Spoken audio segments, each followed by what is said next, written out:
Hi guys, so Boris Johnson was in Parliament on Monday delivering his speech, the one to prepare the country for the lockdown that's coming on Thursday. Now, Keir Starmer, the leader of the opposition, was in Parliament, of course, and he asked a number of questions, very interesting questions, about this new lockdown. So let's hear what he had to say and what Boris Johnson had to say in return. Mr. Speaker, the central lesson from the first wave of this virus was that if you don't act early and decisively, the cost will be far worse. More people will lose their jobs, more businesses will be forced to close, and tragically, more people will lose their loved ones. The Prime Minister and the Chancellor failed to learn this lesson. As a result, this lockdown will be longer than it needed to be, at least 4 weeks. It will be harder. We've just missed half term, and the human cost will be higher. On the 21st of September, when the government's own scientist, SAGE, recommended an urgent 2 to 3 week circuit break, there were 11 deaths from COVID-19 and just over 4,000 COVID infections. For 40 days, the Prime Minister ignored that advice. And when he finally announced a longer and deeper national lockdown on Saturday, those figures had increased to 326 deaths a day and 22,000 COVID cases. That, Mr. Speaker, is the human cost of the government's inaction. 100% correct here. He's laying out very clearly these are people who have lost their lives because of Boris Johnson's inaction. Now, why is Boris Johnson taking this inaction? Because he wants to defend his position.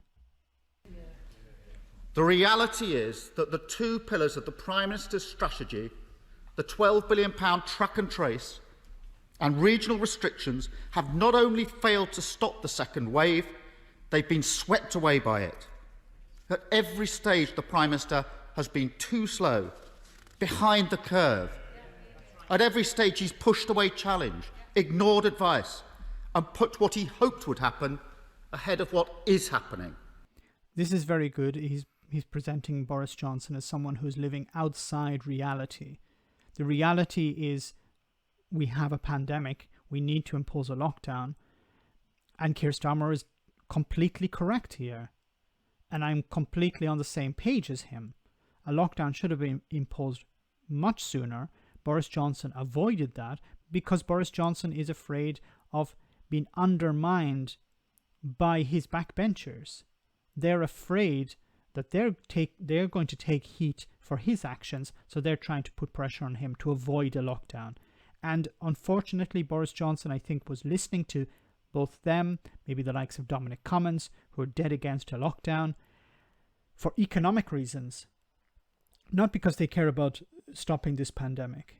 They probably believe that if they let it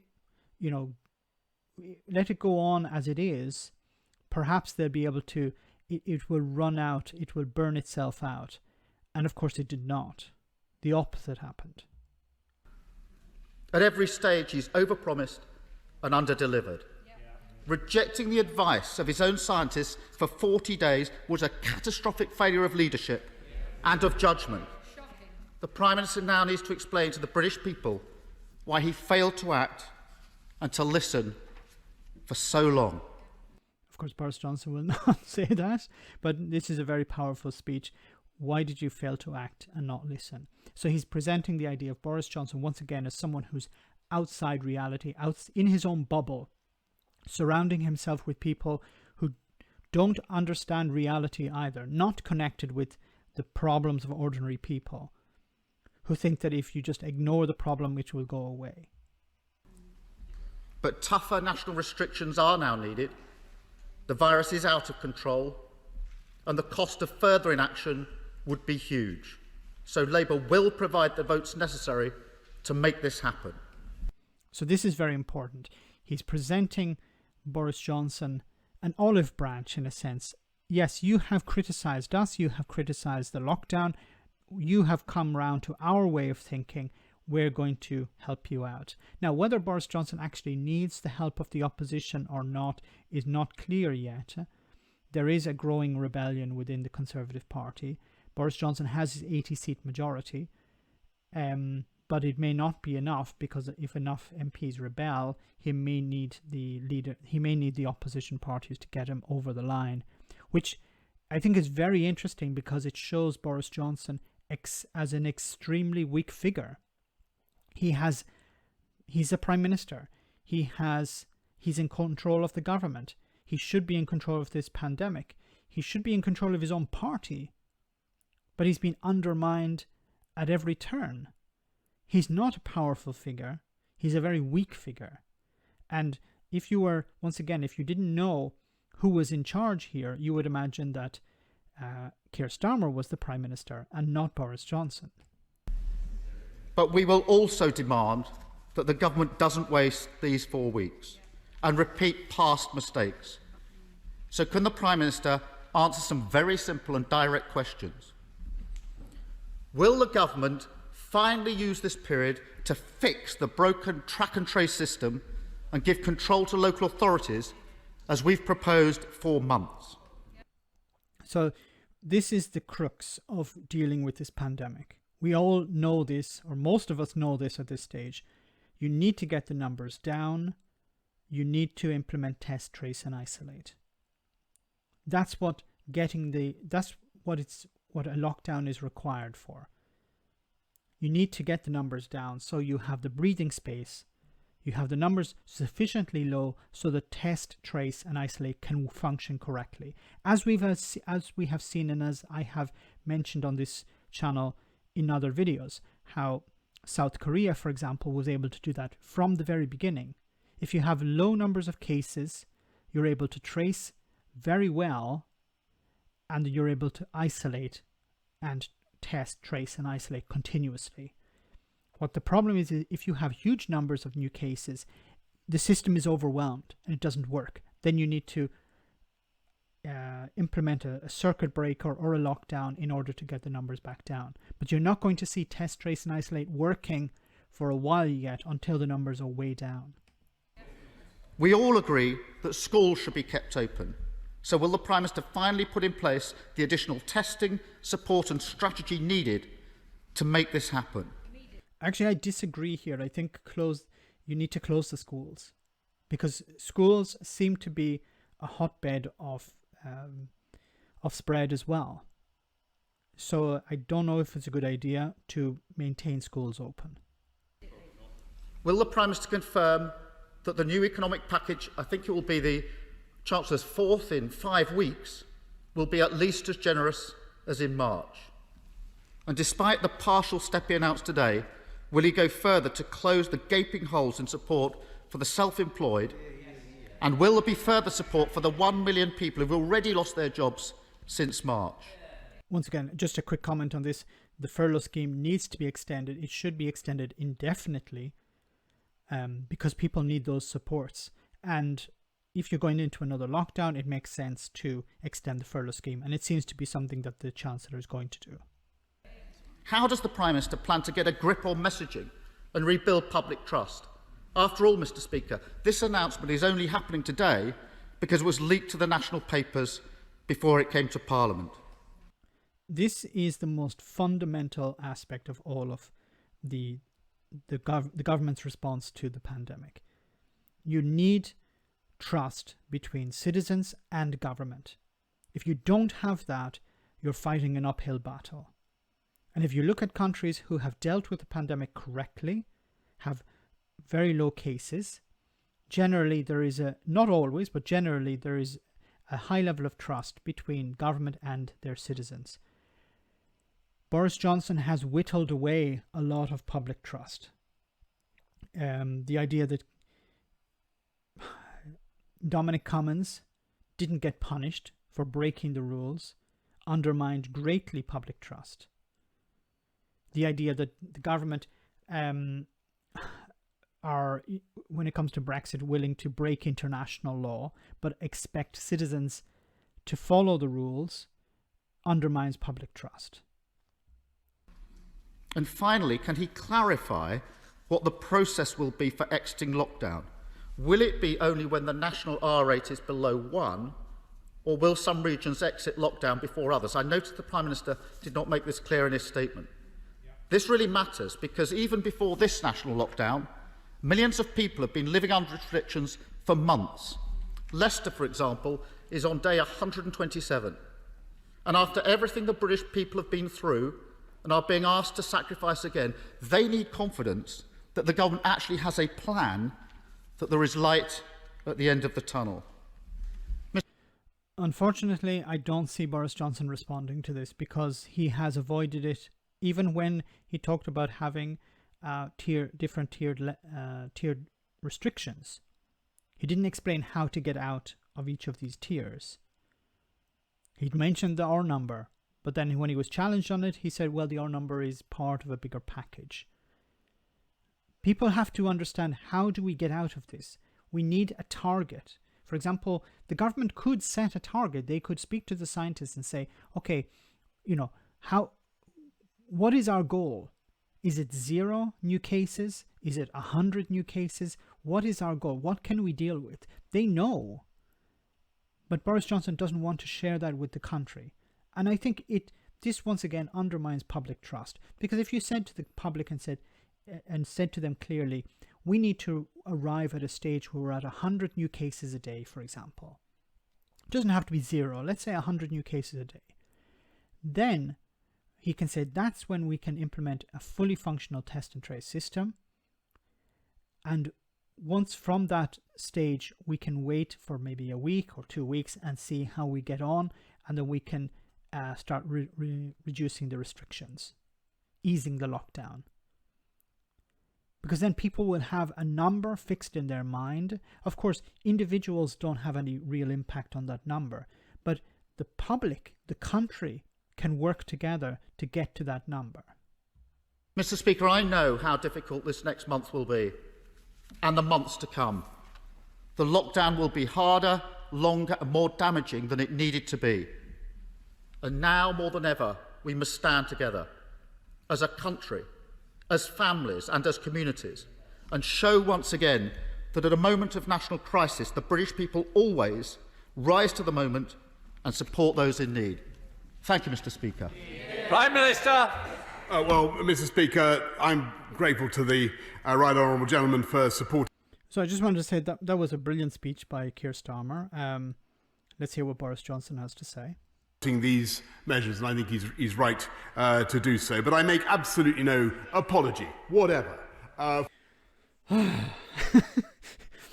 We're not very far into Boris Johnson's response, and it's already a disaster. So Boris Johnson will not apologise, because Boris Johnson does not apologise. Boris Johnson did nothing wrong. If things went wrong, it's somebody else's fault. He actually, in the past, criticised Keir Starmer for undermining test and trace by criticising it, even though it has failed. By criticising something, you make it fail, even though it has failed before you criticise it. Boris Johnson cannot apologise. Boris Johnson, this is the problem. You need to build public trust. If you apologise and say, we have made mistakes, give us another chance. We're trying our best, even if you're not trying your best. But you try to meet people halfway. You say, we're sorry, we've made mistakes, this is something new. Show some humility. But Boris Johnson is incapable of that. It's always someone else's fault. He never did anything wrong. It seems to me he doesn't even care about dealing with this pandemic anymore. He seems to think that by not apologizing, he's in a position of strength. He's in the opposite position. It takes a lot of courage to apologize. Boris Johnson has zero courage. It's always about blaming someone else. He's afraid of his backbenchers. He has an 80-seat majority, but it looks like he's going to have to reach out to the opposition to get across the line. That's not strength. That's weakness. For doing my level best, our level best as a government, to avoid going back into a national lockdown with all the damage that entails for people's livelihoods, for people's mental health, for jobs across this country. And that was, Mr. Speaker, our intention. And it is absolutely true, as the House has learnt today and has seen, that the virus has risen across the whole of much of Northern Europe, and that. Why are you bringing Europe into this? Europe is irrelevant. Sage gave you advice. Did you follow the advice? No. Doesn't mean, Mr. Speaker, that it was wrong to go for a local approach, and it doesn't mean that it was wrong to support NHS test and trace, because actually both those approaches, both those means have done a fantastic job in their way of bringing the virus under control, of reducing the R. It's lower than it would have been without those heroic local efforts. So the R number is lower than if we had done nothing. The infection rate is lower. The number of new cases is lower than if we had done nothing. So if my house is on fire and I say, well, I threw a cup of water on the fire, has it put out the fire? Well, maybe it hasn't put out the fire, but if I didn't do anything, it would have been worse. This is Boris Johnson's excuse. This is Boris Johnson's response. It's a disaster, but it could have been much worse if we had ignored it. We did a half-arsed approach. We did almost nothing. We did a crappy job, but at least we did some job. That's not going to bring people back. It's lower than it would have been without NHS tests and trace, and he should, in my view, he should stop continually knocking NHS tests and trace. This is extremely frustrating. Boris Johnson, you have failed. This is your baby. This is your disaster. And once again, you're just returning to the old rhetoric. You think this is just a normal political issue. This is not a normal political issue. People's lives are at stake. You're not talking about some bridge that was overfunded, or about some,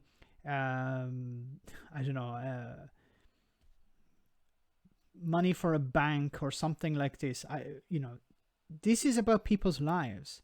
You can't continually blame the opposition for your mistakes.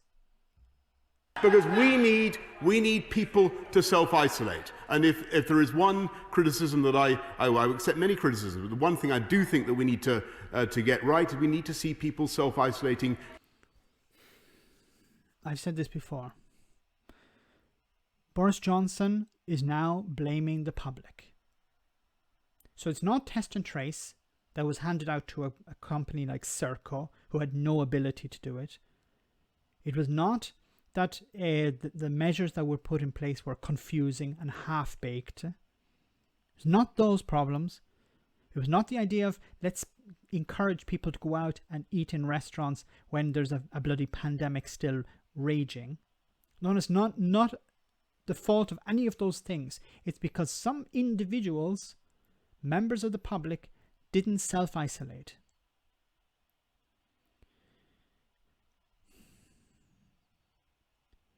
If you're not angry, you're not listening. To a greater extent than they currently are. And it would be good if people across this House could therefore back and support NHS test and trace, because it is absolutely vital. But it's not working, Boris. It's not working because the numbers are too frigging high. It's like if I'm trying to put out a forest fire with a garden hose. The garden hose is not going to be sufficient. The garden hose will be able to do something when the fire is under control. But the garden hose alone is not going to do it, and you can't keep saying, well, the garden hose is working. It's not. Turning to some of the points that the right honourable gentleman made. Yes, it is absolutely true that we are going to protect schools particularly, and we're massively expanding testing for schools. I mentioned earlier on in my remarks about what mass testing can do for particular institutions, schools, hospitals, universities and others. He asked about help for the economy, for businesses and for the self-employed. And he perhaps didn't hear what I said, that we are massively increasing help for the self-employed and will continue to support. Okay, but massively increasing, what does that mean? What does it mean for individuals? You know, once again, this idea of, well, we're spending 100 million on this. Okay, but what does that mean for individuals? It would make much more sense if you said we're going to spend, you know, we're going to give the self-employed 50% or 80% or whatever of their salaries or of their incomes. We're going to give people 80% of their salaries in the furlough scheme. This is something that people can understand. Giving random numbers, figures, totals mean nothing. Support businesses and livelihoods across this country. And I once again thank my right honourable friend, the Chancellor, for the creativity that he brings to these problems. He asked when these measures would end, and they will end, Mr. Speaker, they will end, as I've told the House already, they will end on December the 2nd. And the Really? Why are you setting arbitrary dates? This is, once again, Boris Johnson is afraid of his backbenchers. This is a negotiation, not between him and the British public, but it's between him and his backbenchers. His backbenchers are saying, when is this going to end? When is this going to end? And he goes, the 2nd of November, 2nd of December. And they're like, it's a long time away. Yeah, don't worry, 2nd of December. And then he probably turns around to the chief medical officer and says, don't say anything. You can't set an arbitrary date. You need to target. How can you say, look, it's like going back to our forest fire. If I say, I'm going to run the water for 25 minutes. No, we're going to run the water until the fire is out. No, we're going to run the water for 25 minutes. If the fire is out or if it's not out, it's irrelevant. This is how he's dealing. Everything he's doing is wrong. He started to deal with the first wave too late. He ended the lockdown too early. He imposed these tiers which were useless, which were against the advice of SAGE. He was pushed to impose a lockdown. He waited and waited and waited. Now he's doing it. And now he's going to say, we're going to cut it off on the 2nd of December, come what may.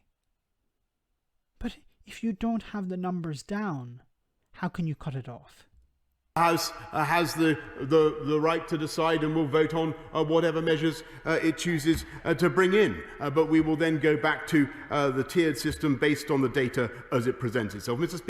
So you're going to go back to the failed system. So you're going to impose something that we know works, a lockdown works. We have seen the evidence it works. And you're going to cut it off before you know that it has completed its task. And you're going to go back to a system that failed. Speaker, he asks the people of this country to stand together against the coronavirus, and I couldn't agree with him more. And all I may respectfully say to him, I think the people of this country would also like to see the politicians of this country standing together a little bit more coherently in the face of this virus.